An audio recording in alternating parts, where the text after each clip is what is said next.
ایک بستی میں آگ لگی ہوئی تھی۔ افراتفری کا عالم تھا۔ بستی سے کچھ فاصلے پر ایک چڑا درخت پر بیٹھا یہ منظر دیکھ رہا تھا۔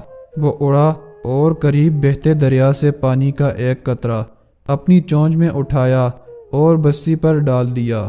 ظاہر ہے ایک قطرے سے کیا ہونا تھا۔ آگ بڑھتی گئی۔ وہ چڑا شام تک دریا سے اپنی چونچ میں ایک ایک قطرہ اٹھا کر لاتا رہا اور گھروں پر ڈالتا رہا، لیکن آگ کو نہ بجھنا تھا، نہ بجھی۔ جب شام کو ساری بستی جل کر خاک ہو گئی تو وہ بھی اداس اپنے گھونسلے میں آ گیا۔ پاس ہی ایک گدھا بیٹھا یہ تماشا دیکھ رہا تھا۔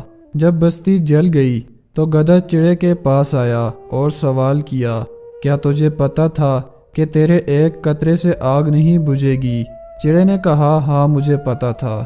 گدھے نے کہا، بے وقوف، جب تجھے پتا تھا تو صبح سے اتنی محنت کیوں کر رہا تھا؟ چڑے نے کہا کہ اس لیے کہ جب کل قیامت ہوگی اور خدا مجھ سے پوچھے گا کہ تو نے اپنے حصے کا کام کیا تھا تو میں کہہ سکوں گا کہ ہاں میری چونچ میں ایک ہی قطرہ آ سکتا تھا، میں نے اپنے حصے کا کام کیا تھا۔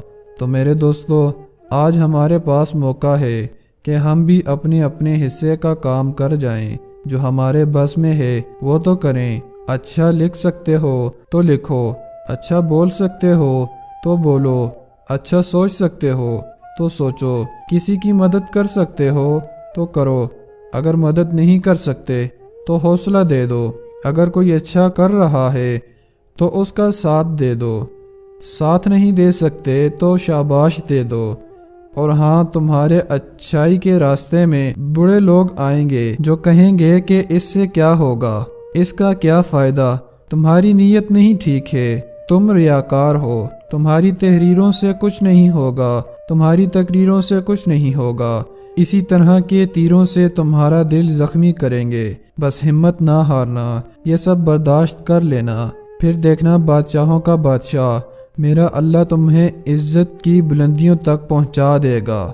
ہمیشہ دل جوڑنے والا بننا، کسی کی دل آزاری نہ کرنا، کسی کی آہ نہ لینا۔ کیا خبر کہ کون اپنے پیارے رب کے کتنا قریب ہے۔